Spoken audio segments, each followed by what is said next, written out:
एक छोटा सा गांव था। वहां पर एक आदमी पहाड़ पर पत्थर तोड़ने का काम किया करता था। उसको अपनी जिंदगी से कोई गिला शिकवा नहीं था। पूरा दिन वह काम करता है, मेहनत करता। दिन के अंत में जो थोड़ा बहुत पैसा मिलता वह जाकर के अपने परिवार के साथ में थोड़ा सा टाइम व्यतीत करता है और चैन से सो जाता। तो एक दिन रोज की तरह वह अपना काम खत्म करके अपने घर की तरफ जा रहा था। तो रास्ते में चलते चलते उसके मन में ख्याल आया कि यह भी कोई जिंदगी है कि सुबह से शाम तक मैं पत्थर तोड़ने का काम करता हूँ, अंत में जो थोड़े से पैसे मिलते हैं जिसमें मुश्किल से मेरा और मेरे परिवार का गुजारा हो पाता है। काश कुछ ऐसा हो कि कहीं से मुझे कोई ऐसी शक्ति मिल जाए कि जो मैं चाहता हो वह सच हो जाए। फिर काम खत्म होने के बाद वह अपने घर पर गया। उसने खाना खाया, लेकिन उसका ध्यान खाने की तरफ नहीं था बल्कि उसके दिमाग में वही सब ख्याल चल रहा था। उसके बाद में वही सोचते सोचते वो सो गया। तो फिर नींद आने के कुछ देर बाद उसको एक सपना आया। सपने में उसने देखा कि रोज की तरह वह अपना काम खत्म करके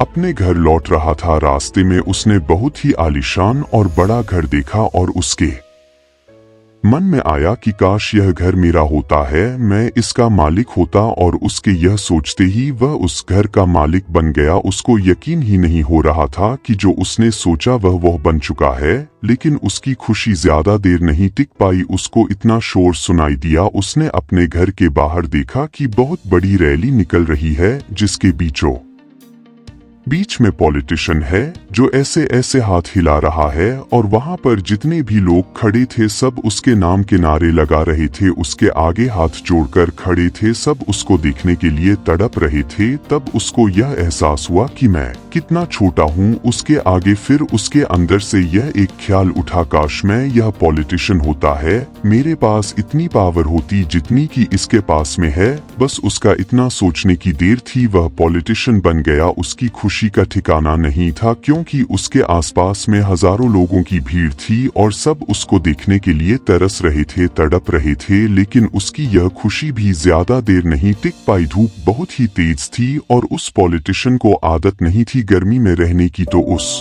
धूप की वजह से उसको चक्कर आ गया और वह वही बेहोश होकर गिर गया। फिर उसको यह एहसास हुआ कि पॉलिटिशियन सबसे ज्यादा ताकतवर नहीं है, यह जो सूरज है यह सबसे ताकतवर है। और उसके मन में आया कि काश मैं यह सूरज बन जाऊं तो मेरे आगे कोई नहीं टिक पाएगा। और उसका इतना सोचने की देर थी और वह सूरज बन गया और वह खुशी से पागल हो गया क्योंकि पूरी दुनिया को वही रोशन कर रहा था और पूरी दुनिया में ऐसा कोई नहीं था जो कि उसकी रोशनी को रोक सके। लेकिन उसकी यह खुशी ज्यादा देर टिक नहीं पाई कि कुछ ही देर बाद आसमान में कुछ काले बादल आए जिन्होंने उस सूरज की रोशनी को रोक दिया। फिर उसको यह एहसास हुआ कि दुनिया में ऐसा भी कोई है जिसमें दम है सूरज की रोशनी को रोकने का। और उसके मन में एक ख्याल उठा कि काश मैं वह बादल बन जाऊं। और वह बादल बन गया और आसमान में उड़ने लगा। उसको ऐसा लगा कि मैं आसमान में उड़ रहा हूं और मैं जहां चाहे वहां जा सकता है। लेकिन कुछ देर बाद वहां पर एक बहुत ही तेज हवा का झोंका आया जो कि बादलों को उड़ा करके ले गया। और फिर उसे यह समझ आया कि यह जो बादल है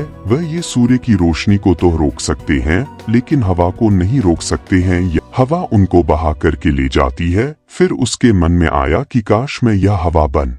तभी वह हवा बन गया। हवा बनने के बाद में उसको अपने अंदर में एक अलग ही ऊर्जा का अनुभव हुआ। वह चाहे तो आराम से बहता और चाहे तो आंधी बनकर के, तूफान बनकर के, जिसको भी चाहे उड़ा करके ले आता। उसको यह विश्वास होने ही लगा था कि इस दुनिया में सबसे ज्यादा शक्तिशाली मैं हूँ। लेकिन तभी उसके सामने आया एक पहाड़। उसने अपनी पूरी ताकत लगा दी लेकिन उस पहाड़ को इतना सा भी नहीं हिला पाया। तब उसको यह एहसास हुआ कि इस दुनिया में कोई है जो हवा से भी ज्यादा शक्तिशाली है, जिसमें दम है उस हवा को रोकने का। फिर उसके मन में आया कि काश मैं यह पहाड़ होता और वह पहाड़ बन गया है। लेकिन हर बार की तरह इस बार भी उसकी खुशी ज्यादा देर तक नहीं टिक पाई। उसको कोई जानी पहचानी सी आवाज सुनाई दी और साथ ही साथ उसको दर्द होने लगा, जैसे कि कोई है जो उसको तोड़ रहा है, उसको मार रहा है। तो दर्द से वह चीखने लगा और उसके मन में आया कि काश मैं वह बन जाऊं जो कि इस पहाड़ को तोड़ने का दम रखता है। लेकिन इस बार उसकी यह ख्वाहिश पूरी नहीं हुई। वह रोने लगा, चिखने लगा, चिल्लाने लगा। उसने अपनी पूरी जान लगा दी, लेकिन इस बार वह नहीं बन पाया। उसका दर्द बढ़ता ही चला जा रहा था और दर्द की वजह से एकदम से उसकी नींद खुली और सामने शीशा था। उसने शीशे में देखा और उसको समझ आया कि सपने में मैं वह क्यों नहीं बन पा रहा था जो मैं बनना चाहता था, क्योंकि असलियत में मैं वही हूँ।